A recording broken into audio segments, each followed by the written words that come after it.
சங்க அதிகாரிகளே, இங்கு கூடியிருக்கும் நண்பர்களே, சகோதரிகளே, சகோதரிகளே, இது ஒரு வித்தியாசமான ஒரு கூட்டமாக நீங்கள் தான் அனுபவப்படுவீர்கள். இப்பொழுதெல்லாம் ஒரு கூட்டம் என்றால் அதற்கு ஒரு தனி களை கட்டும். இந்த கூட்டத்துக்கு இப்போ வரவழைக்கிறதுக்கே பெரிய பிரச்சனைகள்லாம் நாம் பார்க்கிறோம். ஏதோ தேவைகளை பூர்த்தி செய்தால்தான் கூட்டத்திற்கு ஆள் வருகிறார்கள் என்பது நமக்கு தெரியும். ஆனால் அதிலிருந்து வித்தியாசப்பட்டு நடக்கிற ஒரு இயக்கம், வித்தியாசமான நோக்கங்கள், வித்தியாசமான சிந்தனை, அது வித்தியாசமான மனிதர்களை ஈர்க்கிறது. இதுதான் ராஷ்டிரிய ஸ்வயம் சேவக சங்கத்தினுடைய மிக முக்கியமான அறிமுகம். நாம் எல்லோரும் ஏதோ ஒரு கவலையால் உந்தப்பட்டு தான் இருக்கிறோம், இங்கே வந்திருக்கிறோம்.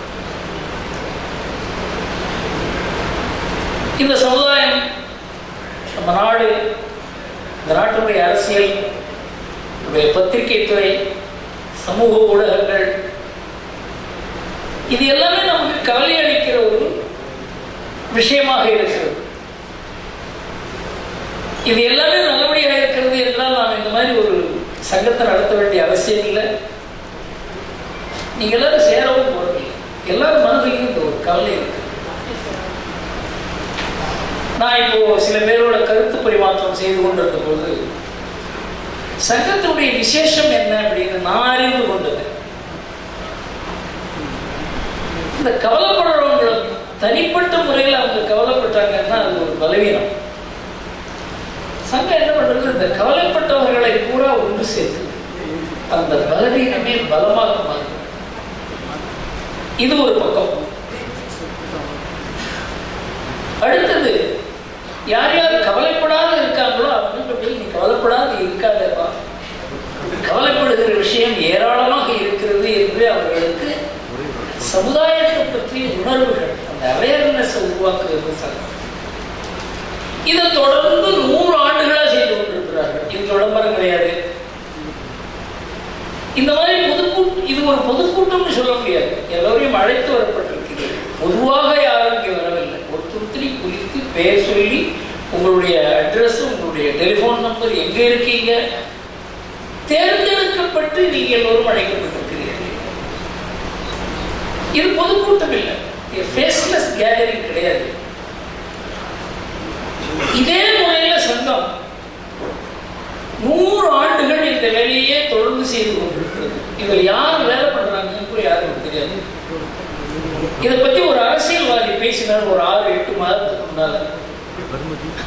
யாராவது இந்த சங்கத்துல வேலை செய்யறவங்க அதனுடைய தலைவர் பெயர் போஸ்டர் போட்டு பார்த்திருக்கீங்களா? மேடையில் நான் அமர வேண்டும் என்று யாராவது கோருவார்களா? இந்த மாதிரி ஒரு இயக்கம் நடக்குது, அது போல நம்ம இயக்கம் நடத்த வேண்டாமா என்று ஒரு இயக்கப்பட்டு கேட்டிருந்தார். ஒரு பேரை நான் கூற விரும்பல.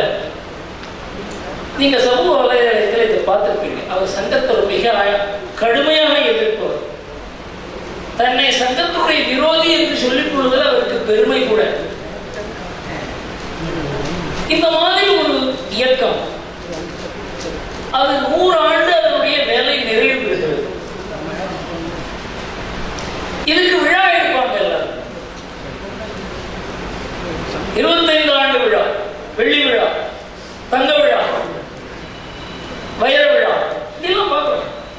ஏன்னா தனி மனிதனே தனக்கு அந்த மாதிரி வைர விழா கொண்டாடி கொண்டு அதுக்கு ஒரு பெரிய கூட்டத்தை திரட்டி, இதெல்லாம் தான் இந்த 50, 60, 70 ஆண்டுகளாக நடந்து கொண்டிருக்கிறது. இதிலிருந்து மாறுபட்டு இந்த 100 ஆண்டு சங்கம் செய்த வேலை, அதை மனதில் வைத்துக் கொண்டு அடுத்த 25 ஆண்டுகள் எப்படி வேலை செய்யறதுங்கிறது யோசனை பண்றதுக்கு தான் சங்கம் இந்த 1 ஆண்டை செலவழிக்க போகுது. எந்த விதமான கொண்டாட்டம் கிடையாது. இதற்கு 5 கனி சப்ஜெக்ட் வேற. இந்த நாட்டுக்கு, இந்த சமுதாயத்துக்கும், உலகத்துக்கும் தேவையான விஷயங்களை எப்படி சிந்திச்சு அத சமுதாயத்தில் கவலை உள்ளவர்களை எல்லோரையும் இணைத்து அந்த பிரச்சனைகளை எதிர்கொள்வது என்பதற்காகத்தான் இந்த ஒரு முழு ஆண்டு செலவழிக்கப்படுகிறது. அதை பற்றி பின்னால் போகிறேன். இந்த வித்தியாசமான இயக்கத்தினுடைய தோற்றத்தை நமக்கு விளக்கவில்லை என்றால் அந்த தோன்றிய சூழ்நிலை எந்த மாதிரி ஒரு கட்டாயத்தில் இந்த சங்கத்தை அமைத்த அதனுடைய நிறுவனர் டாக்டர் கேசவ பலிராம் ஹெட்கேவார் இந்த பக்கம் அவரை பார்க்கலாம். எந்த காரணத்துக்காக இந்த சங்கத்தை அமைத்தால், எந்த சூழ்நிலையில் அவருக்கு எந்தெந்த அனுபவங்கள் இருந்தது என்றதை நாம் புரிந்து கொண்டால்தான் சங்கத்தினுடைய துவக்கம், அதனுடைய நடைமுறை போக்கு, அதனுடைய எதிர்காலம், இது எல்லாமே நமக்கு விளங்கும். என்ன ஒரு தரம் பரமேஸ்வரன் ஜின்னு கேரளாவில் ஒரு உயர்ந்த மனிதர் ஃப்ரெண்ட்ஸோடு அவருக்கு என்ன ரொம்ப பிடிக்குங்கிறதுனால அவர் என்ன ஒரு கீத கான்ஃபரன்ஸில் என்னை பேசுறதுக்கு அழைத்தார். நான் கீதையில பெரிய தேர்ச்சி பெற்றவனோ அல்லது சமையல் உங்களை அதிக படித்தவனும் கிடையாது, ஓரளவுக்கு தெரியும். அந்த கீத கான்ஃபரன்ஸ் அது 1996 95 96 கலையில நடந்தது. இதுல காலடி அது எல்லாம் பேசுறவங்க எல்லாம் ஜாம்பவான்கள். பிரம்மசூத்திர பாஷ்யம், தைத்திரிய உபனிஷத், கீதை இதெல்லாம் அலசி பேசுறாங்க. நான் கடைசியில பேசணும். எனக்கு என்ன பேசுறதுன்னு தெரியல. இந்த கூட்டத்தில் நாம பேச ஒத்துக்கூட்டது எவ்வளவு பெரிய புத்திசாலித்தனம் இல்லாத நடவடிக்கையை தோன்றி விட்டது எனக்கு.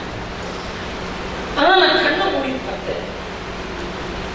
கீதையை புரிந்து கொள்ள வேண்டும் என்றால் கீதை எந்த சூழ்நிலையில கிருஷ்ணர் பகவான் கிருஷ்ணர் அதை அர்ஜுனனுக்கு உபதேசித்தார் என்பதை புரிந்து கொள்ள வேண்டும் என்றால் கீதையே புரியாது அப்படி என்று எனக்கு தோன்றியது. நான் 5 நிமிடம் கண்ணை மூடிக்கொண்டு சிந்தனை செய்தேன். போர் நடக்கப் போகிறது, இருதரப்பும் திரண்டு இருக்கிறது. அது முக்கியமான போர் வீரனுக்கு இந்த போர் வேண்டாம் என்று தோன்றுகிறது. அவனுக்கு குழப்பம் ஏற்பட்டிருக்கிறது.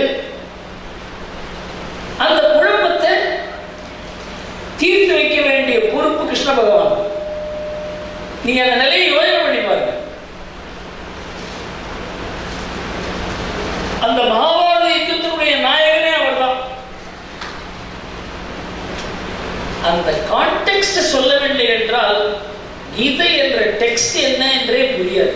அதனால எந்த விஷயத்துக்குமே அதனுடைய எந்த சூழ்நிலையில எந்த கான்டெக்ஸ்ட்ல அது ஆரம்பிக்கப்பட்டது, நடந்தது என்று தெரியவில்லை என்றால் அதனுடைய முழு அர்த்தம் புரியாது. அதான் நான் யோசனை செய்தேன். முதல்ல அர்ஜுனை பார்த்து, நீ ஒரு ஆணா பெண்ணா பாரு, ஒண்ணுமே இல்லை, இந்த மாதிரி வீரம் இல்லாத ஒரு மனிதனா இருக்கிய, உனக்கு அவப்பெயர் வருமே என்று சாதாரணமான மனிதனுக்கு கூறுகிற, அவனை தூண்டுகிற, அவனுக்கு வெறுப்பேற்றுகிற அந்த கடை நம்ம முறையை கடைபிடிக்கிறார் கிருஷ்ணர். அப்புறம் கொஞ்சம் கொஞ்சமா அவனுக்கு விஷயத்தை அதிகம் போதிக்கிறார். கர்மயோகம், ஞான யோகம், சன்னியாசியோ, மோட்ச சன்னியாசியோ, கொஞ்சம் கொஞ்சம் கொஞ்சமா அவனுடைய நிலையை உயர்த்தி கொண்டே போகிறார். கடைசியில 18வது சாப்டர்ல 63வது ஸ்லோகத்துல இதிலே ஞானமாக்கியாலும் முக்கியா முக்கிய தரமையா விமர்சையத்தை தத்தை செய்து எதேச்சதை துதாகும். உனக்கு சொல்ல வேண்டிய எல்லா வாழ்க்கையினுடைய ரகசியங்கள், இந்த பிரம்மாண்டத்தினுடைய ரகசியங்கள், மனிதனுக்கு அந்த பிரம்மாண்டத்துக்கு என்ன தொடர்பு, இதையெல்லாம் உனக்கு கூறிவிட்டு இனிமே உன் மனதில் என்ன தோன்றுகிறதோ அதை செய்ய கூறுகிறேன். என் மனதில் தோன்றுது, இது ஏன் முதல் சாப்டர்ல சொல்லல, 18 சாப்டர் போர் அடிச்சு அதை சொன்னாங்க. என் மனதில் கேள்வி எழுந்தது. நான் இதை பேசும் பொழுது அந்த பண்டிதர்களுக்கு கேட்டேன். நான் சாதாரணமான மாணவன், கீதையில எனக்கு இந்த கேள்வி மனதில் எழுந்தது. கிருஷ்ண பகவான் ஏன் முதல் சாப்டர்ல இந்த 63வது ஸ்லோகத்தை 18வது சாப்டர்ல இருக்கிறத முதல்ல போய் நீ என்ன தோன்றதை பண்ணுன்னு சொல்லல, இதுக்கு யாராவது பதில் கூற முடியுமான்னு கேட்டேன். ஆடியன்ஸ்ல யாரும் பதில் சொல்லல. அப்புறம் எனக்கு தோன்றுகிறது. அவர் மனதில், அர்ஜுனன் மனதில் கன்ஃபியூஷன் இருக்கு, குழப்பத்தில் இருக்க. அர்ஜுன விஷாத யோகம் என்று பெயர் முதல் சாப்டருக்கு. குழப்பத்தில் சிக்கி தவிக்கிறார். அந்த குழப்பத்தை நீக்கிவிட்டு தான் அவனுக்கு அந்த சுதந்திரத்தை கொடுக்கிறார் கிருஷ்ணன். இந்த கீதையினுடைய தாற்பயமே என்னவென்றால், குழப்பத்தை நீக்க வேண்டும். இதுதான் அதனுடைய தாற்பயம். குழப்பத்தை நீக்கிய பிறகு நீ என்ன செய்ய வேண்டும் என்று தோன்றுகிறதோ அதை செய் என்று கூறுகிறார் கிருஷ்ணர். இந்த குழப்பத்தை நீக்குவதுதான் கீதையினுடைய தாற்பயம், சித்தாந்தமே அதுதான். அதில் நிறைய பேர் எனக்கு இது இல்லை, என்னுடைய அறியாமையினால எழுந்த ஒரு மனசில் இருந்த கேள்விக்கு ஒரு விடை கிடைத்தது. இதெல்லாம் நான் டாக்டர் ஹெட்கேவார் இந்த சமுதாயத்தினுடைய குழப்பத்தை பார்க்கிறேன். தெளிவில்லாத சமுதாயம் மாத்திரமல்ல, நம்பிக்கை இல்லாத சமுதாயம், பலதரப்பட்டு பிரிந்த சமுதாயம். இந்த நிலையில சங்கம் தோன்ற வேண்டும் என்று தோன்றுகிறது. சங்கம் மாதிரி ஒரு இயக்கம் தேவை. அந்த சூழ்நிலை என்ன என்று புரியவில்லை என்றால் சங்கத்தை பற்றி புரிந்து கொள்ள முடியாது. டாக்டர் ஹெட்கேவார் ஒரு ஏழை குடும்பத்தில் பிறந்தவர். அவருக்கு வாழ்க்கையில நாட்டை தவிர வேற எதுவுமே அவருக்கு பிடிப்பில்லாத விஷயம். நாடு நாடு நாடு. ஒரு சின்ன குழந்தையா இருக்கும் போதே, 5 வயசு 8 வயசு 10 வயசு இருக்கும்போது அவர் கல்கத்தா போய் மெடிக்கல் எஜுகேஷன் படிக்கணும்னு நினைக்கிறார். எதுக்காக தெரியுமா? அங்க போய் மெடிக்கல் எஜுகேஷன் படிப்பதற்காக இல்லை, விடுதலைக்காக பாடுபடும் புரட்சி வீரர்கள் அமைப்புல சேரணும். அதுக்காக தான் போறாரு. அங்க போய் அந்த புரட்சி வீரர்கள் இயக்கத்துல அனுசீலன் சமிதி என்ற ஒரு இயக்கம், அதுல அரவிந்த மகரிஷி கூட இருந்தார். அதுல எனக்கு வேலை செய்கிறார், தீவிரமா வேலை செய்கிறார். ஆனா அவர் மனதில் ஒன்று புரியுது, இந்த புரட்சியாளர்கள் எல்லாம் இந்த சமுதாயத்தோட இணைந்து வேலை செய்யல, அதிலிருந்து பிரிந்து வேலை செய்கிறார்கள். இந்த சமுதாயத்துக்கு அவங்களுக்கு சமுதாயத்துக்காக தான் அவங்க பாடுபடுகிறார்கள், நாட்டுக்காக தான் பாடுபடுறாங்க. அதுக்காக தன்னையே ஈர்த்து இந்த நாட்டை எப்படியாவது சுதந்திரமடைய செய்ய வேண்டும், தேசம் தெய்வம் தர்மம் நிலவ வேண்டும்ங்கிறதுக்காக தான் அவர் அந்த புரட்சியாளர்கள் வேலை பண்றாங்க. ஆனா அந்த சமுதாயத்தோட இணைந்து வேலை பண்ணாதனால அவங்க தனிப்பட்டு இயங்குகிறார்கள். அதுவே அவர்களுக்கு பலவீனமாக இருக்கிறது. புரட்சி மூலமாக இந்த நாட்டினுடைய விடுதலை பெற்றாலும் அந்த விடுதலையை நிர்வகிக்கக்கூடிய சூழ்நிலையை, மக்கள் மனதை, மக்களுடைய ஒற்றுமையை உருவாக்க முடியாது என்று தெரிந்து அடுத்ததாக என்ன பெரிய அரசியல் இயக்கம் காங்கிரஸ். அந்த பீரியட், அந்த காங்கிரஸை இதையும் மனசுல வச்சு நாம பேசக்கூடாது. அந்த காலத்துல யார் யார் நாட்டினுடைய சுதந்திரத்துக்காக உழைக்கிறோம், பாடுபடணும், தன்னுடைய வாழ்வையை ஈர்ந்து இந்த நாட்டுக்கு சுதந்திரம் அடைய வேண்டும் என்று நினைத்தார்களோ அவங்க எல்லாம் அதுல இருந்தாங்க. அதுல கம்யூனிஸ்ட் இருந்தாங்க, சோசியலிஸ்ட் இருந்தாங்க, இந்து மகாசபா பீப்புள் இருந்தாங்க, புரட்சியாளர்கள் இருந்தாங்க. எல்லாருமே இணைந்திருந்த தேசிய இயக்கம் காங்கிரஸ். அதுல இணைந்து செயல்பட்டார். 1921 ஒரு ஆண்டு சிறை தண்டனை அனுபவித்தார். அதுக்கு முன்னால அவருக்கு ஒரு அனுபவம் ஏற்படுகிறது. இந்த நாட்டினுடைய போகிற திசையை பார்த்து அவர் மனதில் ஒரு கவலை ஏற்படுகிறது. என்ன நடந்ததுங்கிறது 1919 இஸ்லாமிய சாம்ராஜ்யம் துருக்கியில வீழ்கிறது. அதாவது முதல் உலக போர்ல அவங்க தோற்கடிக்கப்படுகிறார்கள். இந்த கேலிஃபேட் என்று பெயர். 800 ஆண்டுகள் இஸ்லாமிய சாம்ராஜ்யம் இருந்தது. அப்போ தோற்கிறது. அதை எப்படியாவது மறுபடியும் அதற்கு உயிர் கொடுக்க வேண்டும் என்பதற்காக நம்ம நாட்டில் முஸ்லீம்கள் முயற்சி பண்றாங்க. எவ்வளவு பெரிய அங்க ஏதோ நமக்கு அந்த ஊருக்கு சம்பந்தமே கிடையாது. நம்ம நாட்டில் இருக்க முஸ்லீம்களை திரட்டி அந்த கேலிஃபேட் என்கிற இஸ்லாமிய சாம்ராஜ்யத்தை மீண்டும் நிறுவ வேண்டும் என்பதற்காக இங்கே கேலிஃபேட் மூவ்மெண்ட் 1919 தொடங்குகிறார்கள். அப்பதான் நம்ம சரித்திரத்திலே ஒரு பெரிய தவறு நடக்குது. மகாத்மா காந்தி பேரில் எனக்கு ஏராளமான மதிப்பு. இந்த நாட்டுக்கு வெகுஜனங்களை திரட்டி நாட்டினுடைய தேவைக்கு அவர்களை வேலை செய்ய வச்சு இந்த நாட்டில் இன்னைக்கு ஜனநாயகம் இருக்கிறது என்றால் மகாத்மா காந்தி தான் காரணம். சாதாரணமான மனிதர்களை பொது வாழ்வுக்கு திரட்டிய ஒரு சாதாரண குடியானவங்க தமிழ்நாட்டில் அதுக்கு பங்கு இருக்கு. தமிழ்நாட்டின் மூலமாக தான் மகாத்மா காந்திக்கு 2 பெரிய மாறுதல்கள் ஏற்பட்டது. ஒன்று உங்களுக்கு தெரியும், மதுரையில தான் அவர் இந்த சட்டை போடாத வெறும் முண்டு கட்டிய ஒரு விவசாயியை பார்க்கிறார். இவன் தான் நம்ம பிராண்ட் அம்பாசிடர் என்று முடிவு செய்யறார். இவன் மாதிரி நாம இருந்தால் இந்த நாட்டுடைய மக்களுடைய மனதை தொட முடியும் என்று தோன்றுகிறது. எவ்வளவு அது ஒரு தெய்வீகமான சிந்தனை. சாதாரண மனிதனுக்கு, அதுவும் அந்த காலத்துல எங்கேயோ வெள்ளக்காரராக இருந்து படிச்சு போட்டு சுட்டு எல்லாம் போட்டு வந்த ஒருவருக்கு இந்த சாதாரணமான மனிதன் மூலமாகத்தான் இந்த நாட்டுடைய மக்களுக்கு நான் யார் என்று புரிய வைக்க முடியும் என்று அவருக்கு தோன்றியது மதுரையில். அதற்கு பிறகு 1919 இந்த ஜாலியன் வாலாபாக் படுகொலை நடந்ததுக்கு அப்புறம் ரவுலட் ஆக்ட் வருகிறது. நீங்க சென்னையில சோழா ஹோட்டல் இருக்கு, நீங்க பார்த்துருப்பீங்களோ இல்லையா? இப்ப இருக்க பெரிய ஹோட்டல், அதுக்கு முன்னால ஒரு சின்ன ஹோட்டல். அந்த ஹோட்டலுக்கு முன்னால ஒரு ராட்டை படம் வச்சிருக்கு, பல ராட்டை சின்ன வச்சிருக்கு. நீங்கெல்லாம் பார்த்துருக்கீங்களோ இல்லையே தெரியாது. எப்போ போகும்போது முடிஞ்சா பாருங்க, அது கீழே எழுதி இருக்கும். இங்கேதான் ஒரு இரவு மகாத்மா காந்தி இந்த இடத்துல இந்த கட்டிடத்தில் தங்கி இருக்கும் போது இந்த ரவுலட் ஆக்ட் எடுத்து ஒத்துழையாமை இயக்கம் நடத்த வேண்டும் என்று அவருக்கு தோன்றியது அங்கதான். அந்த ஒத்துழையாமை இயக்கத்தை அவர் அறிவிக்கிறார். ஆனால் அதற்கு பிறகுதான் இந்த கிலாஃபட், இந்த இயக்கம் உலக அளவிலான இஸ்லாமிய பிரச்சனையில நம்ம முஸ்லிம்கள் மனதை இணைக்கிற அந்த ஒரு தவறான போக்கு தொடங்குகிறது. மகாத்மா காந்தி என்ன நினைக்கிறார்?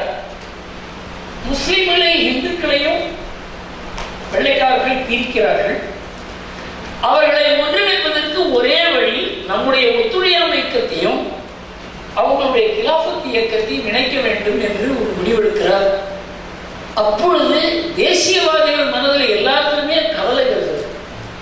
நம்ம நாட்டுக்காக உழைக்க வேண்டிய முஸ்லிம்ஸ், அவங்க மனதில் ஒரு வெளிநாட்டில் நம்ம நாட்டுக்கு சம்பந்தம் இல்லாத ஒரு முஸ்லீம் பிரச்சனையை எடுத்து அவர்களை வேலை செய்ய சொன்னால் இந்த நாட்டுக்கும் அவர்களுக்கு இருக்க ஒரு தொடர்பு இருக்கிறத, அந்த சங்கிலி அறுந்து போகாதா, அது பலவீனம் அடையாதாங்கிறதுல டாக்டர் மூஞ்சே என்கிற ஒரு பெரிய ஒரு இந்து மகாசபா லீடர், அவர் தான் டாக்டர் ஹெட்கேவாருக்கு உற்சாகம் கொடுத்து அவரை வேலை செய்ய வச்சு அவரை படிக்க வச்சு, அவங்க 2 பேரும் பாண்டிச்சேரி வராங்க.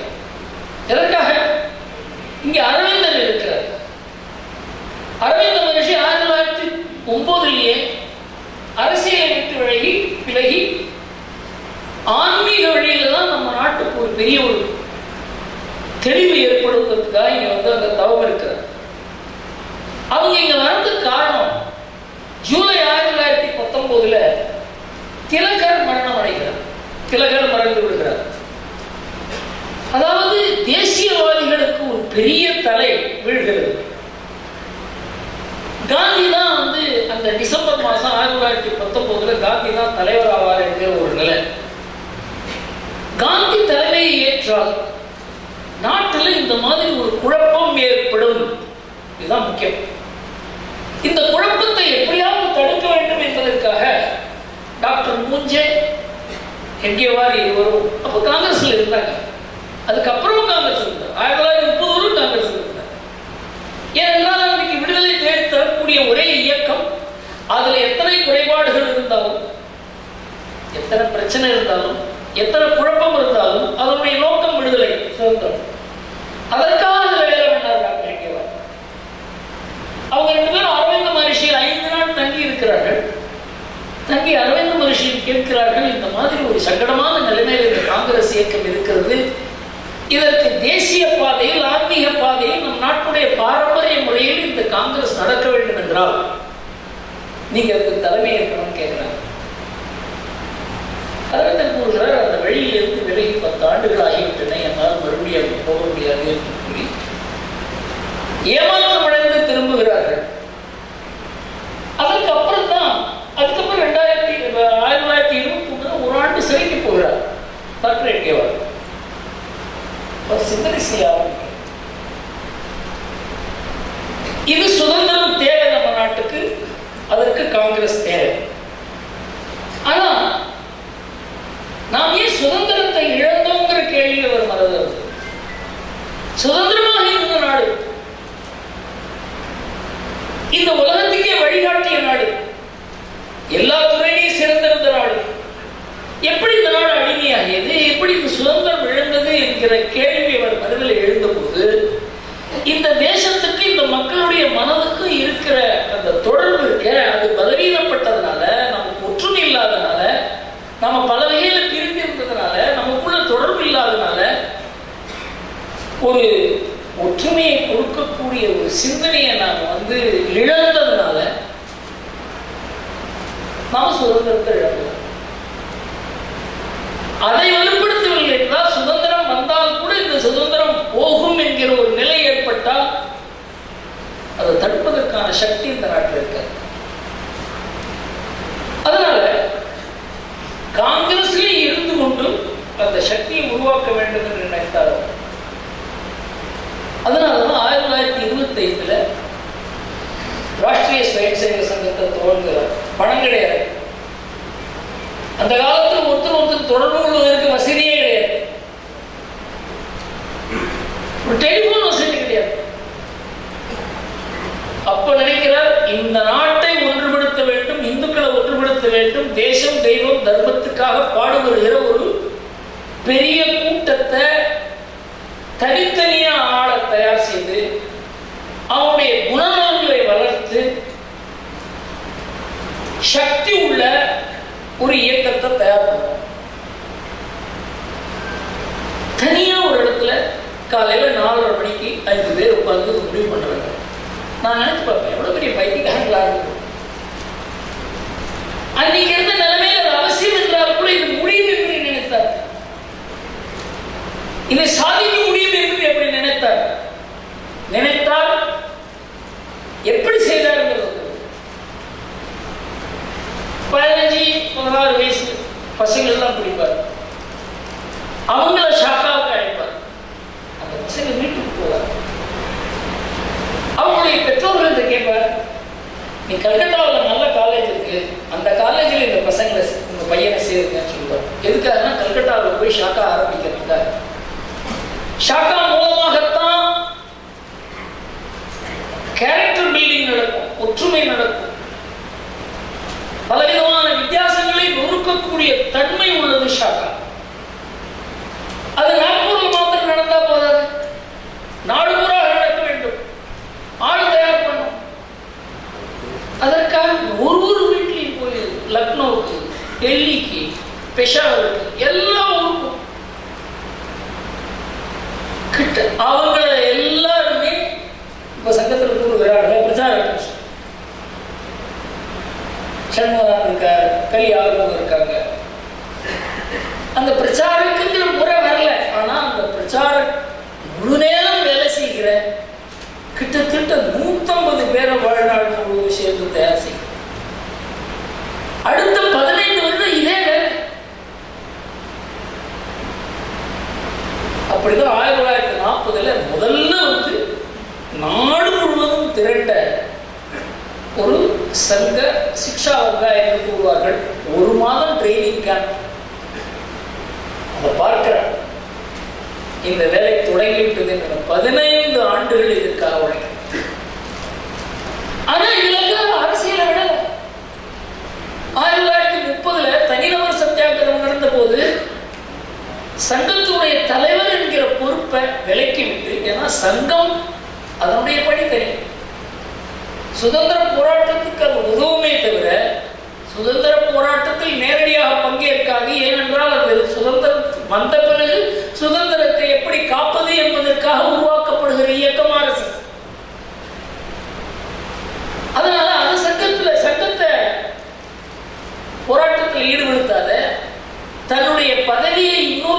கொடுத்துவிட்டு நீங்கள் இதை நான் சிறையில் இருந்து வெளிவரும் வரை நீங்கள் சங்கத்தின் தலைவராக இருங்கள் என்று கூறி தனிநபர் சத்தியாகிரகத்தில் 8 மாதம் சிறைக்கு போகிறார். அவர் வெளிவரும் போது அவருக்கு ஒரு பாராட்டு விழா நடக்கிறது. அந்த பாராட்டு விழாவுக்கு தலைமை தாங்கியது மோதிலால் நேரு, ஜவஹர்லால் நேருடைய அப்பா. எதை கூறுகிறேன் என்றால், எல்லோருமாக எத்தனை கருத்து வித்தியாசமாக இருந்தாலும் சரி, எல்லோருமாக சேர்ந்து இந்த நாட்டுக்கு சுதந்திரம் வேண்டும் என்று நினைத்த அந்த இயக்கத்தில் டாக்டர் எங்கேவாறு இருந்தார். ஆனால் அவருடைய மனதில் ஒன்று மாத்திரம் தெளிவாக இருந்தது. இந்த நாட்டில் நல்லவர்கள் சக்தியை உருவாக்காத, திண்மையானவர்கள் உருவாகாத, நல்ல குணமுள்ளவர்கள் உருவாகாத, அவர்கள் எல்லோரும் இணைந்து வேலை செய்யும் அந்த கலை உருவாக்கவில்லை என்றால், இவ்வளவு பெரிய பிரம்மாண்டமான நாடு, இந்த நாட்டில் இருக்க வித்தியாசத்தை ஒரு பக்கம் வச்சு உலகத்தில் இருக்க வித்தியாசத்தை பூரா ஒரு பக்கம் வைத்தா, நம்ம நாட்டில் உலகத்தில் இருக்க வித்தியாசத்தை விட அதிகமாக வித்தியாசம் இருக்க நாடு இந்த நாடு. The diversity of India is greater than the rest of the diversity of the rest of the world put together ன்னு சொல்லுவாங்க. இவ்வளவு வித்தியாசமான ஒரு நாடு, வித்தியாசங்கள் நிறைந்த, கலர்ல வித்தியாசம், சாப்பாட்டுல வித்தியாசம், உடையில வித்தியாசம், மொழியில வித்தியாசம். ஏதாவது ஒரு கடவுளாக நம்ம இணைப்பார் அப்படின்னு சொன்னாக்க, நம்ம நாட்டில் 33 தேவர்கள், ஒருத்தருக்கு ஒரு கடவுள். அந்த மாதிரி பலவாறாக பிரிந்திருக்கிற இந்த சமுதாயத்தை இணைத்து ஒரு திசையில செலுத்துகிற ஒரு கலை, அந்த முறை, அதற்குண்டான சிந்தனை, அதற்குண்டான தலைமை, அதை உருவாக்கவில்லை என்றால் நமக்கு சுதந்திரம் கிடைத்தாலும் அதை நாம் இழந்து விடுவோம். எத்தனையோ நாடுகள் சுதந்திரம் பெற்று இன்னைக்கு திண்டாடுகிறது. பாகிஸ்தான் பாருங்க, ஏண்டா சுதந்திரம் வந்ததுன்னு நினைக்கிற அளவுக்கு அதுல பிரச்சனை. இத்தனைக்கும் ஒரே மதம், ஒரே கடவுள், ஒரே மொழி, அதனால இணைக்க முடியும். போன வருஷம் மாத்திரம் பாகிஸ்தான்ல 2700 டெரரிஸ்ட் இன்சிடென்ட்ஸ். ஒரு நாட்டை இணைக்க வேண்டும் என்றால் அந்த மக்களுடைய மனதை இணைக்க வேண்டும், தொட வேண்டும், அவர்களை உருவாக்க வேண்டும். அந்த பணியை எடுத்து தனக்கு அப்புறம் அந்த பணி நடக்கணும்னு நினைக்கிறோம். முக்கியமான விஷயம், நமக்கு அப்புறம் நாம செய்கிற வேலை நடக்க வேண்டும் என்று நினைத்த ஒரே ஒரு அமைப்பு RSS தான். எல்லாரும் அவங்க லைஃப் டைம்ல ஏதாவது பண்ணணும், தன் கட்சி பதவிக்கு வரணும், தான் பதவிக்கு வரணும், இப்போ வந்து குடும்ப பதவிக்கு வரணுங்கிற மாதிரி ஆயிடுச்சு. தனக்கு தனக்கு தனக்கு என்று நினைப்பவர்கள் எல்லோருக்கும் காலகட்டம் ரொம்ப குறைவு. இது ஆங்கிலத்தில் ஷார்ட் டர்மிசம் என்று கூறுவார்கள். குறுகிய காலத்தில் ஏதாவது கிடைக்குமா? இந்த வியாதி உலகம் பூரா பரவி, நான் இப்ப தொழில்துறையில பல பேருக்கு நான் ஆலோசனை கொடுக்குறேன். ஒரு காலத்துல 10 ஆண்டுகளுக்கு பிறகு நம்ம கம்பெனி எப்படி இருக்கணும்னு யோசனை பண்ணுவாங்க. இப்ப தொழில் சம்பந்தப்பட்டவங்க இருக்காங்க. 10 ஆண்டுகளுக்கு பிறகு நம்ம கம்பெனி எப்படி இருக்கணும்னு நினைப்பாங்க. அதுக்கப்புறம் 1 ஆண்டுக்கு பிறகு என்னாச்சு? இப்போ குவார்டர்லி ரிசல்ட், இந்த குவார்டர்லி ரிசல்ட் வரணும். இந்த மாதிரி நம்முடைய கால நோக்கு ரொம்ப குறைந்துவிட்டு, அடுத்த 10 ஆண்டு அடுத்த தலைமுறை எப்படி இருக்க வேண்டும் என்று கவலைப்பட வேண்டிய ஒரு சமுதாயத்துல இந்த குறுகிய நோக்குனால அடுத்த 5வது வருஷம் நம்ம பதவியில் எப்படி இருக்கிறது, அடுத்தவனை எப்படி வெளியேற்றுவது, இது அந்த நாட்டுடைய பெரிய கவலையாக மாறி இதுதான் நம்ம நாடே என்று மாறிவிட்டது. இதெல்லாம் டாக்டர் எங்கேவாறு நினைக்கிறார். இந்த மாதிரி ஒரு சூழ்நிலை உருவாகிவிட்டது என்றால் இந்த அரசியல்வாதிகள் கையில இந்த நாட்டுடைய சுதந்திரம் நிற்காது என்றவருக்கு தெரியும். நான் ஒரு தமிழ்நாட்டில் ஆட்சி செய்கிற ஒரு கட்சியினுடைய பிரமுகர்கிட்ட பேசிட்டு இருந்தேன். என்ன சார், ஒரு 5000 வருஷத்துக்கு உங்க கட்சி இல்லைங்க, என்ன சார் பண்ணுங்க சார், 1000 வருஷமா நமக்கு ஒரு வாழ்க்கை இருக்குது, சிந்தனை இருக்கிறது, நம்ம நூல்கள் இருக்குங்க, வழிமுறைகள் இருக்குங்க, இதெல்லாம் மாற்றி சமுதாய புரட்சி செய்து இதெல்லாம் பண்ணணும்னு நினைக்கிறீங்களா? இன்னும் ஒரு 5000 வருஷத்துக்கு உங்களால இந்த சமுதாயத்தை தயார் பண்ண முடியுமா? பதிலே சொல்லு, அங்கிட்ட எவ்வளவு நாளைக்கு சார் தான் ஒரு கட்சி இருக்கு. சார் அடுத்த ஒரு 20-25 வருஷம் இருக்கும். அதுக்கப்புறம் இந்த நாடு, இந்த சமுதாயம், நம்ம கலாச்சாரம், நம்ம பண்பு, நம்ம பாரம்பரியம், நம்முடைய குடும்பங்கள் இருக்க வேண்டும் நீங்க நினைக்கிறீங்களா சார்? கேட்டேன். சார் அதெல்லாம் பத்தி நாங்க எங்க சார் யோஜனை பண்ணிருக்கோம். அவர்கள் கையில இந்த நாட்டை ஒப்படைத்திருக்கிறோம். பெரிய ஒரு பிரச்சனை. இன்றைக்கு தன் குடும்பத்தில் அடுத்தது எப்படி தன்னுடைய வாரிச பதவியில் அமர்த்துவது என்று கூறுகிறவர்கள் தான் இந்த நாட்டினுடைய தலைவிதியை நிர்ணயிக்கிறார்கள் என்பதை நாம் புரிந்து கொள்ள வேண்டும். இதையெல்லாம் எதிர்பார்த்தால் டாக்டர் எங்கேவா? அதனால ஒரு தொடர்ச்சியான ஒரு நீரோட்டத்தை ஏற்படுத்துகிறார். இந்த நாடு எப்படி இருக்க வேண்டும், எப்படி இருந்த நாடு, அதற்கு உண்டான அமைப்பை தயார் பண்ணணும், அதற்கு உண்டான வழிமுறைகள், அந்த உத்வேகம் உள்ள நபர்கள், இந்த மனதில் இந்த தீ இருக்கு, எரிக்கும் தீ இல்லை, ஆக்கப்பூர்வமான தீ இருக்கு. அதனால RSS புரட்சியில் ஈடுபடல. இந்த மாதிரி ஒரு பிரம்மாண்டமான ஒரு இயக்கத்தை ஏற்படுத்தி எல்லோரும் இந்த நாடு, நம்ம கலாச்சாரம், நம்ம பண்பாடு, சமுதாயம், இதை பத்தியே யோசனை பண்ணாங்க. மற்றவங்களாம் என்ன யோசனை பண்ணாங்க? ஆட்சி, இத்தனை சீட்டு நமக்கு வேணும், இந்த அதிகாரம் நம்ம கையில் இருக்கணும், நீதிமன்றம், சட்டம், இதை பத்தி யோசனை பண்ணாங்க. சங்கம் இதெல்லாம் பத்தி யோசனை பண்ணாது இல்லை. ஆனா இதுக்கு எல்லாத்துக்கும் ஆதாரமே சமுதாயம் தான். ஆனா என்ன பண்றோம்? இன்னைக்கு சட்டம் இருக்கிறது, நீதிமன்றங்கள் இருக்கின்றன, பத்திரிகைகள் இருக்கின்றன, அரசியல் கட்சிகள் இருக்கின்றன. இது எல்லாமே இந்த சமுதாயத்தை பலவீனப்படுத்திக் கொண்டிருக்கிறது, குடும்பத்தை பலவீனப்படுத்திக் கொண்டிருக்கிறது. எது நம்ம சமுதாயத்தை வலுப்படுத்தியதோ, எது நம்ம சமுதாயத்தை செம்மைப்படுத்தியதோ அதையெல்லாம் பலவீனப்படுத்திக் கொண்டிருக்கின்றன இந்த அமைப்புகள், நவீன அமைப்புகள், நவீன சிந்தனைகள், நவீன போக்கு. இதெல்லாம் உங்களுக்கு ரொம்ப குறைவான உதாரணங்கள்ல கூறுகிறேன். நான் கருத்து புரிந்து கொண்டிருந்த போது அந்த 10-15 பேர்கிட்ட ஒரு கேள்வி கேட்டேன். நம்ம நாட்டில் 6,68,000 கிராமங்களும் நகரங்களும் இருக்கின்றன. நம்ம நாட்டில் எத்தனை போலீஸ் ஸ்டேஷன் இருக்குன்னு யாருக்காவது தெரியுமான்னு கேட்டேன். இந்த கேள்வியை நான் IIT, IIM இந்த மாதிரி பெரிய பெரிய வீடியோவில் கூட பார்த்துருக்கலாம். என்னுடைய பேச்சுகளில் நான் கேட்டிருக்கேன். படித்த மாணவர்களாச்ச, பேராசிரியர்கள் இவ்வளவு பேர் இருக்கீங்களே, யாருக்காவது இந்த சின்ன உண்மை தெரியுமா? எந்த கூட்டத்திலும் யாருக்கும் இந்த பதிலே தெரியல. இந்த 6,68,000 கிராமங்களும் நகரங்களும் இருக்கிற இந்த நாட்டில் போலீஸ் ஸ்டேஷன் 14,800 போலீஸ் ஸ்டேஷன் தான்.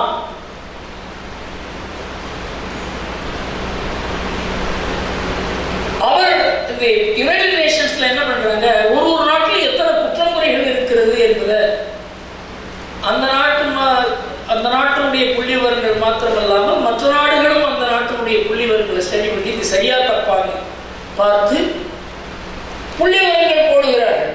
அதுல படுகொலை, கொள்ளை, திருட்டு, கற்பழிப்பு எத்தனை குற்றங்கள் இருக்கிறதோ அது எல்லாத்திலையும் உலகத்திலேயே மிக குறைவாக குற்றமுறைகள் இருக்கிற நாடு நம் நாடு.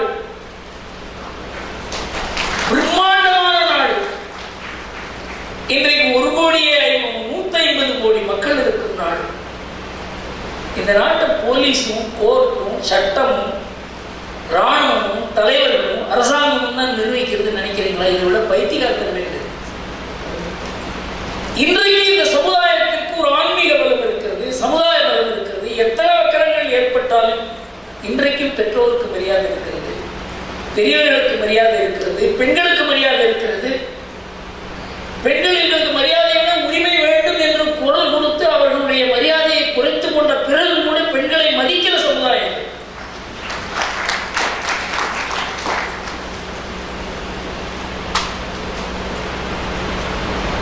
இந்த கட்டுப்பாடுகள் இருக்கிறத, இந்த வழிமுறை இருக்கிறத, இது நம்ம கலாச்சாரம், ஆன்மீகம், சமுதாயம் எல்லாம் இணைந்து தான் இது உருவாக்கிறது. மனித தெய்வம். யாராவது தெய்வத்தையும் மனிதர்களை இணைத்த ஒரே ஒரு சமுதாயம் இதுதான். அதுவும் நாம் ஒரு சன்னியாசியை பற்றி கூற வேண்டியது. ஆசிரியர், ஆசிரியர், அவர் தெய்வம், அம்மா தெய்வம், அப்பா தெய்வம். குழந்தையை வளர்க்கும் முறை லாலையே பஞ்சவருஷாணி தசவருஷாணி தாழையே. 5 வருஷம் குழந்தையை குஞ்சி வளர்க்கணும், அடுத்த 10 வருஷம் கண்டிச்சு வளர்க்கணும். அதற்கு பிறகு ஒருவரை பையனை நண்பனா நடத்தும். எந்த வாழ்க்கை முறை எப்படி அமைகிறது பாருங்க. இந்த மாதிரி நாடு முழுவதும் ஒரு வாழ்க்கை முறை. அது ஆன்மீகம் சம்பந்தப்பட்டது, குடும்பம் சம்பந்தப்பட்டது. இந்த மாதிரி ஒரு நாடு முழுவதும் ஒரே மாதிரி விருந்தோம்பல். நான் அருணாச்சல் பிரதேசம் போயிருந்தேன். விவேகானந்தா கேந்திராவில் ஒரு 10 நாள் அங்கே டூருக்கு அழைச்சிட்டு போயிருந்தாங்க. அங்கே போகும்போது ஒரு பழங்குடியினர் வீடு. நாம எப்படி ஒரு விருந்தினர் உபசரிப்போம் அப்படிதான் உபசரிச்சாங்க. ஆனால் ஒன்னே ஒன்று வித்தியாசம்னா நாம் ஒரு காஃபி கொடுப்போம், அவங்க ஒரு மது ஒன்று கொடுத்தாங்க. நம்மளால குடிக்க முடியாது, அவங்களுக்கு கஷ்டப்பட்டு சொல்லி அது வேற அவங்க மனசு வருத்தப்படக்கூடாது. அவங்களுக்கு காஃபி அது. நாம அவங்க மனசுக்கு ஒரு தவறான எண்ணம் ஏற்படுத்தி விடக்கூடாது என்பதற்காக அவங்க சொன்னாங்க இந்த மாதிரி கொடுப்பாங்க அப்படின்னு. முன்னாலே சொல்லி இதெல்லாம் வேண்டாங்க, தண்ணி கொடுக்கும். எதுக்காக சொல்றேன் அப்படின்னாக்க, அங்கேயும் இருந்தும் நாடு முழுவதும் ஒரே மாதிரியான பழக்கங்கள், ஒரே மாதிரியான போக்கு, ஒரே மாதிரியான உறவுகள் நம்மை உறவுகளால் அமைக்கப்பட்ட இந்த சமுதாயத்தை இன்றைக்கு நாம காப்பாற்றி இருக்கிறோம். வெளிநாட்டு சமுதாயங்கள் ஒப்பந்தங்களால் இணைக்கப்பட்ட சமுதாயம். Societies formed by contract. Societies which run by contract. குடும்ப உறவுகளே எப்படி மாறிவிட்டது. கணவன் மனைவி உறவே ஒப்பந்தமாகிவிட்டது. ஆனால் நம்மதில் கணவன் மனைவி உறவு பிரிக்க முடியாத உறவு. இப்ப யாரோட யாருடைய திருமணத்தை ரத்து செய்ய முடியும், அது உங்களுடைய தனிநபர் உரிமைன்னு கூட சொல்றாங்க. அதெல்லாம் கிடையாது. சமுதாயத்துக்கு கேடான பழக்க வழக்கத்தை ஒரு முக்கியமான மனிதன் கடைபிடித்தால் அவர் அதர்மி என்று அர்த்தம். கீதையில பகவான் கூறுகிறார், எதா ஜனதி சிரேஷ்டா தத்தத்தே இதரோஜனா செயற்பிரமாணம் கொடுத்தே லோகாஸ்தத்தல் வருத்ததே. உலகம் முழுவதும் இந்த வழியில தான் நடக்கிறது. சாதாரணமான மனிதனுக்கு இவன் உயர்ந்தவன் என்று நினைக்கிறான், அவன் செய்வதை அவன் கடைபிடிக்கிறான். அந்த உயர்ந்த மனிதனுக்கு தர்மம் மனதில் இல்லை என்றால், பழக்க வழக்கத்தில் இல்லை என்றால், அவன் அதர்மம் செய்வதாக இருந்தால், அறமற்றவனாக இருந்தால், குணமற்றவனாக இருந்தால், அந்த சமுதாயமே அப்படி மாறிவிடும். தமிழ்நாட்டில் எப்படி மாற்றம் நடந்திருக்கு பார்த்தீங்கல்ல. யார் யாரை சிறந்தவர்கள் என்று நாம் கூறினோமோ அவர்கள் எல்லாம் சமுதாயத்துக்கு தவறான வழிகாட்டி இன்றைக்கு சமுதாயம் எந்த மாதிரி நிலைமையில் இருக்குன்னு நம்ம பார்க்கிறோம். இந்த சமுதாயம் இன்னும் அழிந்து விடவில்லை. தவறான குணங்கள் வந்திருக்கின்றன, வக்கரங்கள் வந்து கொண்டிருக்கின்றன, தீமையான எண்ணங்கள் பரவுகின்றன. இதற்கு அரசாங்கமும் காரணம், அரசியல் கட்சிகளும் காரணம், சட்டமும் காரணம், ஏன் நீதிமன்றங்களும் கூட இதற்கு காரணம். பத்திரிகை துறையை பற்றி சொல்ல வேண்டிய அவசியம் இல்லை. 50 ஆண்டுகள் பத்திரிகை துறையில வேலை செய்து பத்திரிகை துறைகள் மூலமா நல்லது செய்ய முடியும் என்ற ஒரு காலம் இருந்தது. 1991-92 வரைக்கும் இருந்து. இன்றைக்கு பத்திரிகை துறைகளால ஒரு நல்ல வேலை செய்ய முடியுமா என்கிற கேள்விக்குறியை எழுந்திருக்கிற அளவுக்கு பத்திரிகை துறையில வக்கரம் ஏற்பட்டிருக்கு. அதற்கு மேல என்ன, சோசியல் மீடியா, ஏராளமான பிரச்சனைகள். இது எல்லாமே சமுதாயத்தை தாக்குறது, நம்முடைய பெண்மையை தாக்குறது, நம்முடைய குழந்தைகளை தாக்குறது, குடும்பத்துடைய ஒற்றுமையை தாக்குறது, பெரியோர்களுக்கு இருக்க வேண்டிய மரியாதையை குறைக்கிறது, ஆசிரியர்களுக்கு இருக்க வேண்டிய மரியாதையை குறைக்கிறது, பெண்களுக்கு இருக்க வேண்டிய மரியாதையை குறைக்கிறது.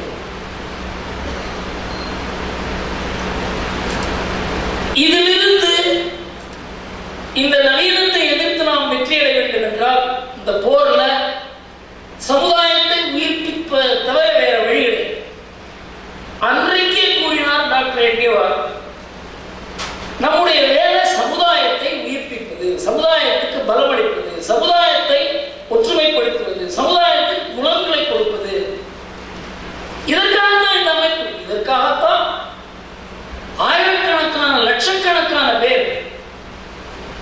தன்னுடைய நேரத்தை, தன்னுடைய வாழ்வை, தன்னுடைய பணத்தை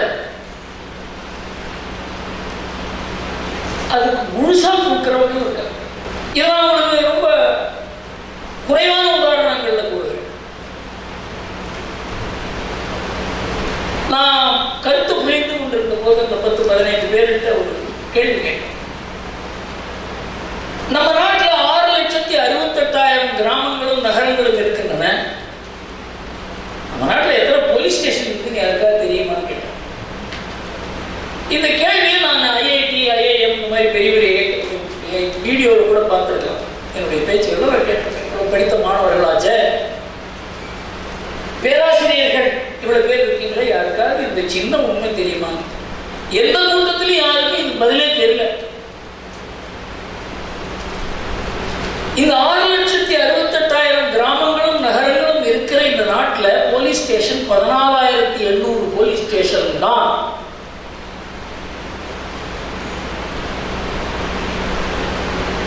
அவர் இந்த யுனைடெட் நேஷன்ஸ்ல என்ன பண்றாங்க, ஒரு நாட்டில் எத்தனை குற்றமுறைகள் இருக்கிறது என்பதை அந்த நாட்டினுடைய புள்ளிவரங்கள் மாத்திரமல்லாமல் மற்ற நாடுகளும் அந்த நாட்டினுடைய புள்ளிவரங்களை ஸ்டடி பண்ணி இது சரியா தப்பான்னு பார்த்து புள்ளிவரங்கள் போடுகிறார்கள். அதுல படுகொலை, கொள்ளை, திருட்டு, கற்பழிப்பு எத்தனை குற்றங்கள் இருக்கிறதோ அது எல்லாத்திலையும் உலகத்திலேயே மிக குறைவாக குற்றங்குறைகள் இருக்கிற நாடு நம் நாடு. பிரம்மாண்டமான நாடு. இன்றைக்கு 1,150 கோடி மக்கள் இருக்கும் நாடு.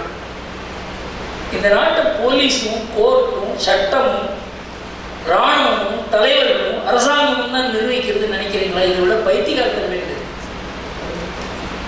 இன்றைக்கு இந்த சமுதாயத்திற்கு ஒரு ஆன்மீக பலம் இருக்கிறது, சமுதாய பலம் இருக்கிறது. எத்தனை அக்கரங்கள் ஏற்பட்டாலும் இன்றைக்கும் பெற்றோருக்கு மரியாதை இருக்கிறது, பெரியவர்களுக்கு மரியாதை இருக்கிறது, பெண்களுக்கு மரியாதை இருக்கிறது. பெண்கள் எங்களுக்கு மரியாதையான உரிமை வேண்டும் என்று குரல் கொடுத்து அவர்களுடைய மரியாதையை குறைத்துக் கொண்ட பிறகு கூட பெண்களை மதிக்கிற சமுதாயம்.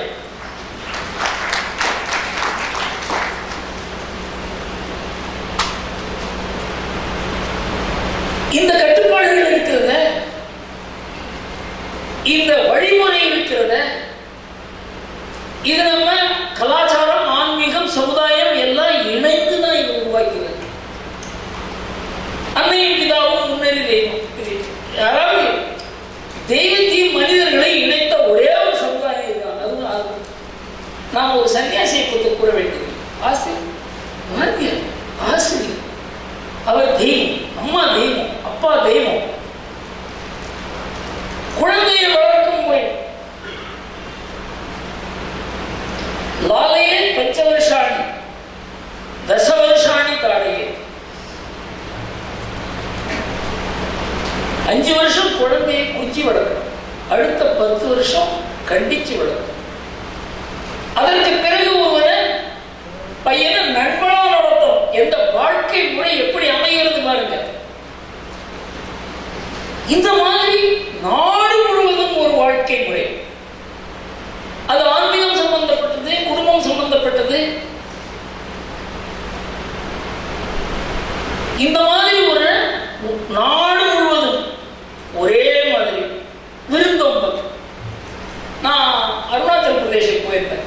விவேகானந்தா கேந்திராவில் ஒரு 10 நாள் அங்கே டூருக்கு அழைச்சிட்டு போயிருந்தாங்க. அங்கே போகும்போது ஒரு பழங்குடியினர் வீடு. நாம எப்படி ஒரு விருந்தினர் உபசரிப்போமோ அப்படிதான் உபசரிச்சாங்க. ஆனால் ஒன்னே ஒன்று வித்தியாசம்னா, நாம ஒரு காஃபி கொடுப்போம், அவங்க ஒரு மது ஒன்று கொடுத்தாங்க. நம்மளால குடிக்க முடியாதுன்னு அவங்களுக்கு கஷ்டப்பட்டு சொல்லி, அது வேற அவங்க மனசு வருத்தம் போடக்கூடாது. அவங்களுக்கு காஃபி அது. நாம அவங்க மனசுக்கு ஒரு தவறான எண்ணம் ஏற்படுத்தி விடக்கூடாது என்பதற்காக அவங்க சொன்னாங்க இந்த மாதிரி கொடுப்பாங்க அப்படின்னு. முன்னாலே சொல்லி இதெல்லாம் வேண்டாங்க, தண்ணி போடும். எதுக்காக சொல்றேன் அப்படின்னாக்க, அங்கேயும் இருந்தும் நாடு முழுவதும் ஒரே மாதிரியான பழக்கங்கள், ஒரே மாதிரியான போக்கு, ஒரே மாதிரியான உறவுகள் நம்மை உறவுகளால் அமைக்கப்பட்ட இந்த சமுதாயத்தை இன்றைக்கு நாம காப்பாற்றி இருக்கோம். வெளிநாட்டு சமுதாயங்கள்லாம் ஒப்பந்தங்களால் இணைக்கப்பட்ட சமுதாயம். Societies formed by contract. Societies which run by contract. குடும்ப உறவுகளே எப்படி மாறிவிட்டது? கணவன் மனைவி உறவே ஒப்பந்தமாகிவிட்டது. ஆனால் நம்மதில் கணவன் மனைவி உறவு பிரிக்க முடியாத உறவு. இப்போ யாரோட யாருடைய திருமணத்தை ரத்து செய்ய முடியும்? அது உங்களுடைய தனிநபர் உரிமைன்னு கூட சொல்றாங்க. அதனால கிடையாது. சமுதாயத்துக்கு கேடான பழக்க வழக்கத்தை ஒரு முக்கியமான மனிதன் கடைபிடித்தால் அவர் அதர்மி என்று அர்த்தம். கீதையில பகவான் கூறுகிறார், எதா ஜனதி சிரேஷ்டா தத்தத்தே இதரோஜனா செயற்பிரமாணம் கொடுத்தே லோகாஸ்தத்தல் வருத்ததே. உலகம் முழுவதும் இந்த வழியில தான் நடக்கிறது. சாதாரணமான மனிதனுக்கு இவன் உயர்ந்தவன் என்று நினைக்கிறான், அவன் செய்வதை அவன் கடைபிடிக்கிறான். அந்த உயர்ந்த மனிதனுக்கு தர்மம் மனதில் இல்லை என்றால், பழக்க வழக்கத்தில் இல்லை என்றால், அவன் அதர்மம் செய்வதாக இருந்தால், அறமற்றவனாக இருந்தால், குணமற்றவனாக இருந்தால், அந்த சமுதாயமே அப்படி மாறிவிடும். தமிழ்நாட்டில் எப்படி மாற்றம் நடந்திருக்கு பார்த்தீங்கல்ல? யார் யார் சிறந்தவர்கள் என்று நாம் கூறினோமோ அவர்கள் எல்லாம் சமுதாயத்துக்கு தவறான வழிகாட்டி இன்றைக்கு சமுதாயம் எந்த மாதிரி நிலைமையில் இருக்குன்னு நம்ம பார்க்கிறோம். இந்த சமுதாயம் இன்னும் அழிந்து விடவில்லை. தவறான குணங்கள் வந்திருக்கின்றன, வக்கரங்கள் வந்து கொண்டிருக்கின்றன, தீமையான எண்ணங்கள் பரவுகின்றன. இதற்கு அரசாங்கமும் காரணம், அரசியல் கட்சிகளும் காரணம், சட்டமும் காரணம், ஏன் நீதிமன்றங்களும் கூட இதற்கு காரணம். பத்திரிகை துறையை பற்றி சொல்ல வேண்டிய அவசியம் இல்லை. 50 ஆண்டுகள் பத்திரிகை துறையில் வேலை செய்து பத்திரிகை துறைகள் மூலமாக நல்லது செய்ய முடியும் என்ற ஒரு காலம் இருந்தது. 1991-92 வரைக்கும் இருந்தது. இன்றைக்கு பத்திரிகை துறையிலால ஒரு நல்ல வேலை செய்ய முடியுமா என்கிற கேள்விக்குறியை எழுந்திருக்கிற அளவுக்கு பத்திரிகை துறையில வக்கரம் ஏற்பட்டு, அதற்கு மேல என்ன சோசியல் மீடியா, ஏராளமான பிரச்சனைகள். இது எல்லாமே சமுதாயத்தை தாக்குறது, நம்முடைய பெண்மையை தாக்குறது, நம்முடைய குழந்தைகளை தாக்குறது, குடும்பத்தினுடைய ஒற்றுமையை தாக்குறது, பெரியோர்களுக்கு இருக்க வேண்டிய மரியாதையை குறைக்கிறது, ஆசிரியர்களுக்கு இருக்க வேண்டிய மரியாதையை குறைக்கிறது, பெண்களுக்கு இருக்க வேண்டிய மரியாதையை குறைக்கிறது.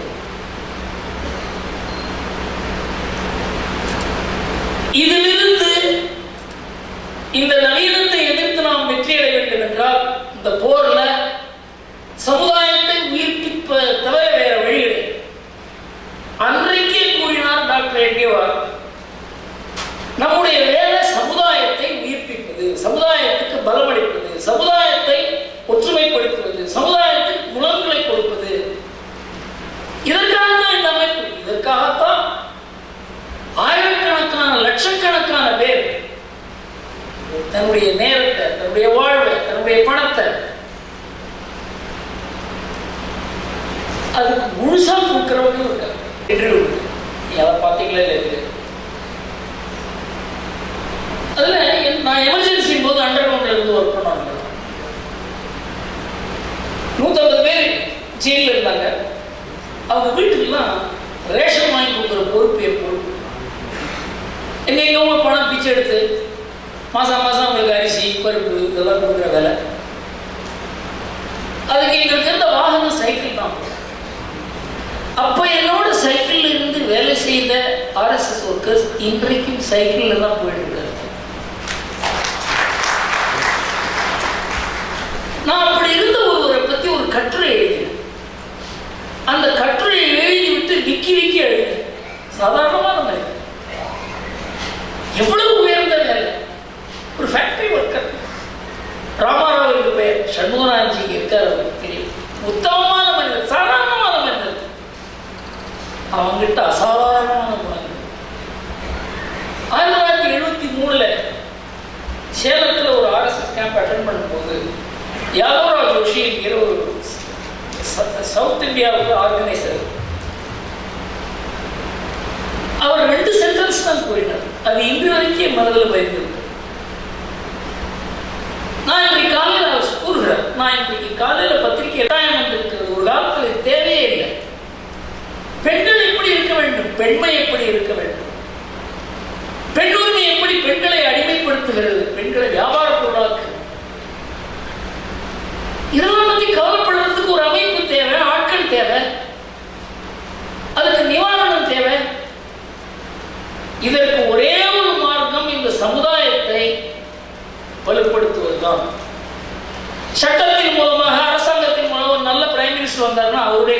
தொடக்கத்தில் அப்படி இருக்கும், அதுக்கப்புறம் என்ன ஆகும் சொல்லுங்க, அடுத்த கட்சி வரும், அது குட்டிச்சோறு பண்ணும். ஆனால் சமுதாயம் வலுவாக இருந்தால் பிரதம மந்திரி அந்த சமுதாயத்தை மாற்ற முடியாது, சட்டங்கள் மாற்ற முடியாது, நீதிமன்றங்கள் பண்ணீங்க. யாராவது ஒருத்தர் இந்த அப்பாவுக்கு அப்பா அம்மாவை பாதுகாக்க வேண்டும் என்று நம்ம நாட்டில் சட்டம் கிடையாது. பெற்றோர்களை பாதுகாக்க வேண்டும் என்று சட்டம் கிடையாது. ஆனால் State Bank of India survey கூறுகிறது 80% தங்களை பாதுகாக்க முடியாத பெரியோர்களை, அது அப்பா அம்மா தாத்தா இருக்கலாம், பாட்டியா இருக்கலாம், அவங்களை எல்லாரையும் பாதுகாக்கிற அமைப்பு நம்முடைய குடும்பம். இதே அமெரிக்காவை எடுத்து, அமெரிக்காவில் யாரும் வந்து அப்பா அம்மாவை காப்பாற்ற வேண்டும் என்று சிந்தனை கூட கிடையாது, எதிர்பார்ப்பே கிடையாது. அதே மாதிரி பிள்ளைகளை பாதுகாக்க வேண்டும், அவர்களை படிக்க வைக்க எதிர்பார்ப்பு கிடையாது, எண்ணம் கிடையாது, அந்த சமுதாயத்தில் அந்த சிந்தனையே கிடையாது. யூனிவர்சிட்டி ஆஃப் கலிபோர்னியா லாஸ் ஏஞ்சலஸ்ல ஒரு மேனேஜ்மெண்ட் டிபார்ட்மெண்ட்ல ஒரு மீட்டிங் நடந்தது. நம்ம ஊர்ல இருந்தவங்க ஒரு 70-80 பேர் இருந்தாங்க, வெள்ளைக்காரர்கள் ஒரு 30-40 பேர் இருந்தாங்க. அப்போ அங்க ஒரு கேள்வி கேட்டாங்க, இந்த நம்ம நாட்டில் இருக்கவங்களை மாத்திரம் நீங்க அந்த கேள்விக்கு பதில் சொல்ல வேண்டாம், மிச்சம் 50-60 பேர் வெள்ளைக்காரர்கள் இருந்தாங்க. இந்த பசங்களை கேட்டாங்க, உங்களுடைய படிப்புக்கு உங்க குடும்பத்திலிருந்து ஆதரவு கிடைக்கிறதா? அந்த 60 பேர்ல 2 பேரும் 3 பேரும் கேட்குங்க. அதே நம்ம நாட்டினுடைய மாணவர்களை கேட்ட போது அந்த 70 பேரும் கேட்குங்க. குடும்பங்கள் இவர்களை படிக்க வைக்கணும். அங்க அவர்கள் கடன் வாங்கித்தான் படிக்க வேண்டும். ஏனென்றால் அப்பாவுக்கும் பிள்ளைக்கும் குடும்பத்துக்கும் பிள்ளைக்கும் உறவு அருந்து விட்டு உறவு என்கிற பேச்சே கிடையாது நம்ம நாட்டில். அதனால என்னாச்சு, இன்றைக்கு எல்லாருக்குமே அரசாங்கம் பொறுப்பேற்று இருக்கிறது. அவங்களுக்கு சாப்பாடு போடுறதுல இருந்து, அவங்களுக்கு மருந்துவாய் கொடுறதுல இருந்து, குழந்தைகளா இருந்தாலும் பெரியவர்களா இருந்தாலும் இதெல்லாம் அரசாங்கத்தினுடைய பொறுப்பு என்று 1960 மாறி இன்றைக்கு 51% அமெரிக்க மக்கள் அரசாங்கத்தை நம்பி இருக்க வேண்டிய ஒரு கட்டாயம் ஏற்பட்டிருக்கிறது. ஏனென்றால் சமுதாயம் இல்லை, குடும்பங்கள் இல்லை. அதனால அரசாங்கத்தின் பேரில் ஏற்பட்டிருக்க பாரம் இப்ப இருக்க மக்களுக்கு இதே மாதிரி அவங்க உதவ வேண்டும் என்றால் $72 டிரில்லியன் பணம் தேவை. அவங்க கையில $1 கூட கிடையாது. இது அமெரிக்காவே பெரிய இன்சால்வெண்ட் ஆயிடும் அப்படிங்கிற மாதிரி ஒரு பொருளாதார மொழியில் பேசுகிறார்கள்.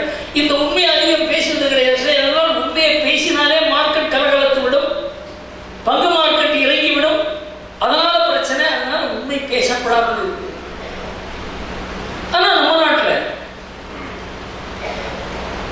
இன்றைக்கு கிட்டத்தட்ட 70 கோடி மக்கள் மற்றவர்களை நம்பியிருக்காங்க, இளைஞர்களை நம்பியிருக்காங்க, பெண்களை நம்பியிருக்காங்க. இவங்க எல்லாரும் நம்ம அமெரிக்காக்காரங்க மாதிரி இருக்கலாம் அப்படின்னு முடிவு பண்ணாக்க நம்ம நாட்டில் 70 கோடி மக்களுக்கு பிரதம மந்திரி தான் சாப்பாடு முடியுமா? நாடே இருக்காது. இது ஏதாவது சட்டம் இருக்கிறது? நம்முடைய வாழ்க்கை முறை முன்னோர்கள் கூறியது. சாதாரண மனிதன் இந்த வாழ்க்கை முறையை கடைபிடிக்கும். இதுதான் சமுதாயத்தினுடைய பலம். இந்த சமுதாயம் பலவீனம் ஆகிவிட்டது என்று நான் நினைக்கல. இங்கேயும் அங்கேயும் வக்கரங்கள் இருக்கலாம். அதாவது நான் பத்திரிகை துறையில் இருந்ததுனால எனக்கு தெரியுது, மனுஷன் நாயை கடிச்சா, நாய் மனுஷன் கடிச்சா செய்தியாக, ஆனா ஒரு மனுஷன் நாயை கடிச்சுட்டா செய்தியாக. கோயம்புத்தூர்ல ஒருத்தர் வந்து ஒரு பைத்தியக்கார நாயை அடிச்சிட்டாங்க.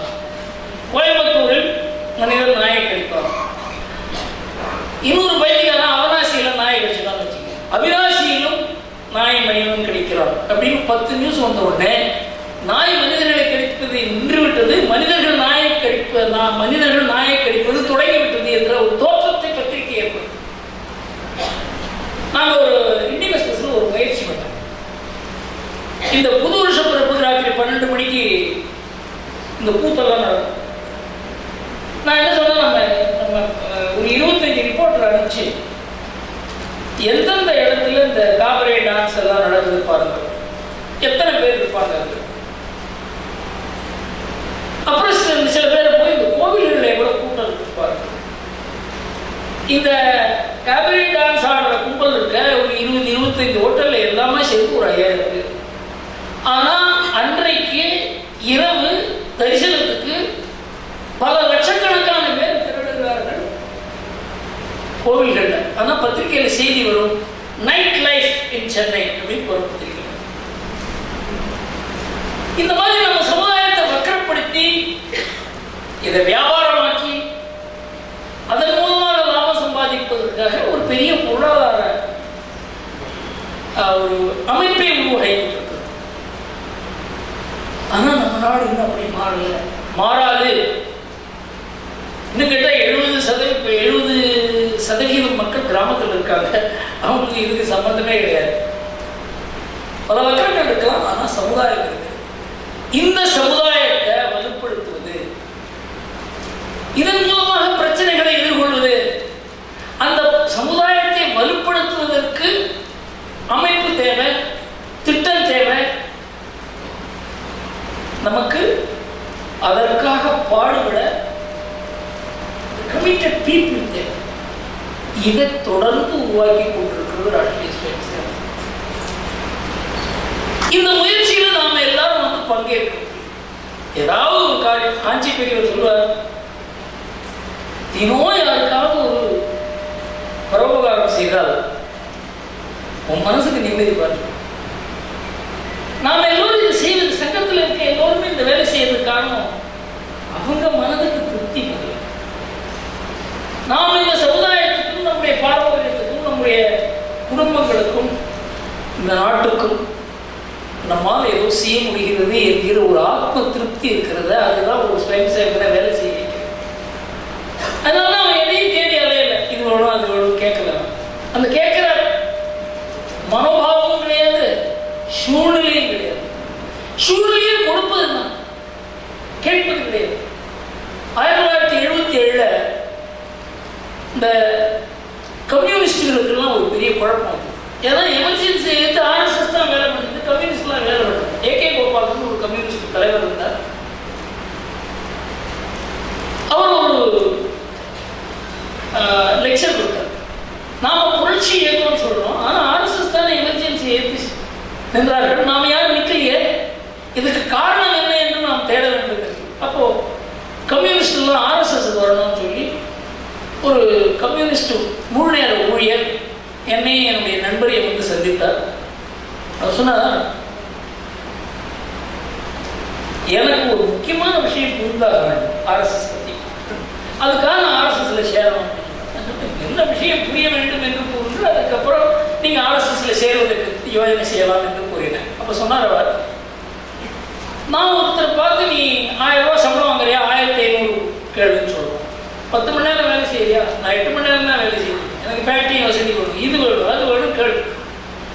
அவன் மனசுல இல்லாத ஆசையை கூட உருவாக்குவோம், வெறுப்பு உருவாக்குவோம். கிடைக்கலன்னா இந்த முதலாளிதான் நமக்கு எதிரி சொல்றோம், முதலாளிக்கும் எதிரி, இது புரட்சி செய்ய வேண்டும் என்கிற அளவுக்கு அவனை நாம தயார் பண்ணணும். அவன் எனக்கு ஆழ்வாடம், ஏன்னா நான் தரைய சொல்றேன். ஆனா நீங்க யாருக்குமே எதையுமே கொடுக்கறது கிடையாது. அது மாத்திரம் இல்லை, அவன் கொடுக்கணும்னு நினைக்கிறீங்க, கேம்புக்கு அவன் ஃபீஸ் கட்டணும், அவன் சீருடைய அவன் பார்த்துக்கணும், எல்லாமே அவன் பண்ணணும், நேரத்தை கொடுக்கணும், வாழ்க்கையை கொடுக்கணும் கூட சொல்றீங்க. இதுக்கு உங்களுக்கு ஆள் எப்படி வரான்னு கேட்க. நான் சொன்னேன், கடவுள் 2 விதமான மனிதர்களை படைக்கிறார். இந்த மாதிரி ஆள் எனக்கு கிடைப்பான், அந்த மாதிரி ஆள் உங்களுக்கு கிடைப்பாங்க.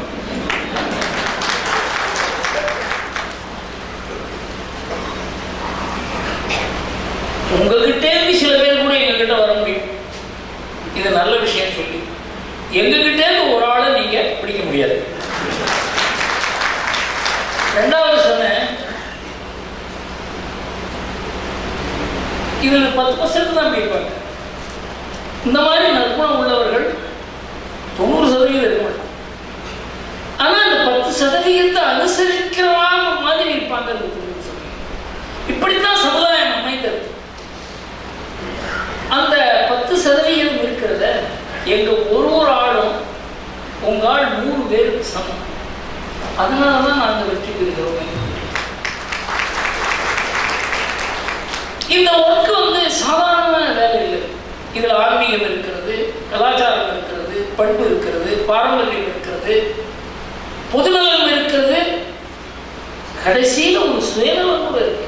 ஏன்னா நாம நல்லபடியாக இருக்க வேண்டும் என்றால் சமுதாயம் நல்லபடியாக இருக்க வேண்டும். நாம எல்லாம் நம்ம குடும்பத்தை ஒழுங்காக வைத்துக் கொண்டிருக்கிறோம், பசங்களை படிக்க வச்சுட்டோம், அதை பண்ணிட்டோம், இதை பண்ணிட்டோம், அதனால நம்ம குடும்பம் நன்றாக இருக்க வேண்டும் என்று நினைக்காதீர்கள். எப்படி தெருவில் இருக்க கிருமி சுத்தமாக இருக்கும் ஒரு வீட்டுக்குள்ளே நுழையும், கலாச்சார சீரழிவு சமுதாயத்தில் இருக்கும் போது எந்த குடும்பமும் அதிலிருந்து தப்பிக்க முடியாது. நம் குடும்பம் நல்லபடியாக இருக்க வேண்டும் என்றால் சமுதாயம் நல்லபடியாக இருந்தால் தான் முடியும். அதனாலதான் சங்கம் சமுதாயம் சமுதாயம் சமுதாயம் என்று இருக்கிறது. இந்த இயக்கத்தில்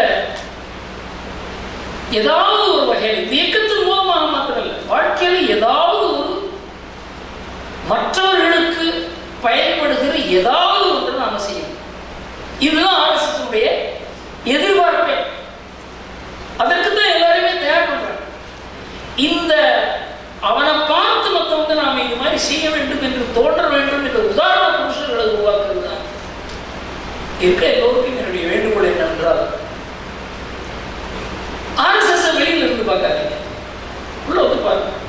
சில பேர் ஆர்எஸ்எஸ் பிஜேபி வச்சு இதுதான் ஆர்எஸ்எஸ் நினைப்பாங்க. பிஜேபி ஆர்எஸ்எஸ் சம்பந்தம் இல்லை. பிஜேபி நல்லபடியாக நடக்க வேண்டும் என்று நினைக்கிற அமைப்பை தவிர ஆர்எஸ்எஸ், பிஜேபி ஆர்எஸ்எஸ் கிடையாது. அதனுடைய அந்த துறையினுடைய குணமே வேற. அதில் போட்டி போடணும், இதில் போட்டியே கிடையாது.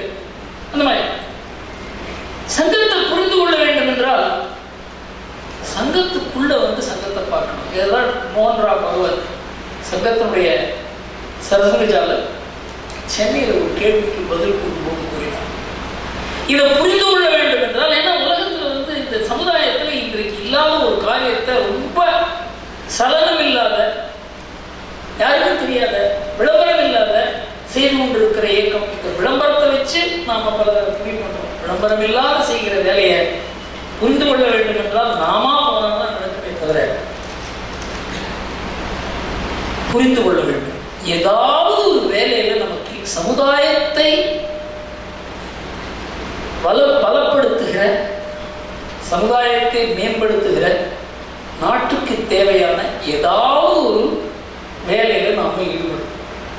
இதுதான் ஆர்எஸ்எஸ் நூற்றாண்டு நிறைவில் அது சமுதாயத்துக்கு இருக்கிற வேண்டுகோள். அதற்கு 5 விதமான பணிகளை அது மனதில் வைத்து வேலை செய்கிறது. அந்த 5 விதமான பணிகள் முக்கியம் என்று நினைக்கிறது. நாட்டுக்கு மாத்திரம் இல்லாத, சமுதாயத்துக்கு மாத்திரம் இல்லாத, உலகக்கே முக்கியமான விஷயம். அதை பற்றி பின்னால இந்த கேள்வி பதில் முடியும் பொழுது என்னுடைய முடிவாக அதை கூறுகிறேன். நமஸ்காரம்.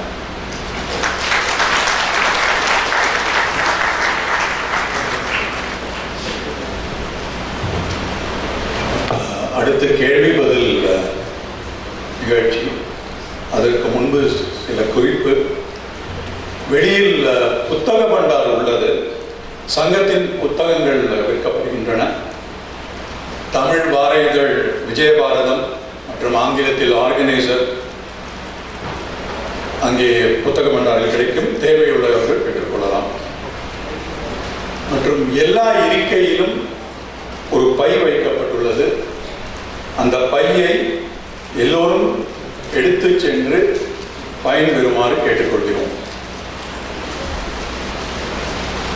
கேள்வி பதில் நிகழ்ச்சியை தொகுத்து வழங்க கோணியம்மன் பாக் சம்பர்க்க பிரமுக் ஸ்ரீ சிவநாதன்ஜியை அழைக்கிறோம்.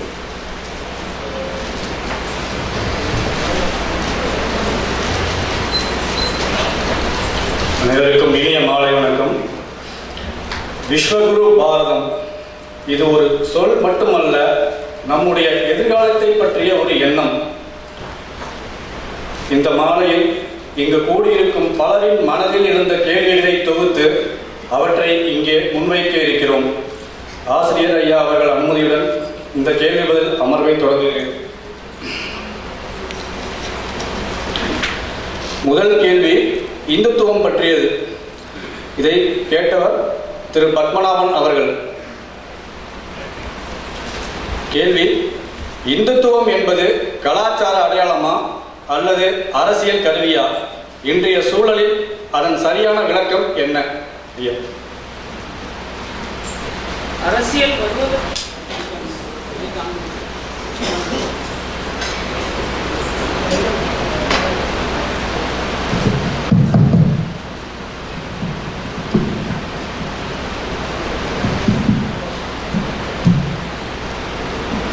அரசியல் என்று ஒன்று வருவதற்கு முன்னாலேயே தோன்றியது இந்துத்துவம். அதனால இது ஒரு அரசியல் கருவி என்று கூற முடியாது. அரசியல் என்பதே சுதந்திர போராட்டத்தினுடைய இறுதியில் தான் வந்தது. அதுக்கு முன்னால் தேசியம் மாத்திரம்தான் இருந்தது. அது அரசியலாக மாறியதே நாம் சுதந்திரம் பெற்று நமக்கு பதவி வரப்போகிறது என்று சுதந்திர போராட்டத்தில் ஈடுபட்ட பலருக்கு தோன்றியதுனால தான் அரசியல் என்று உருவாகியது. அதனால தான்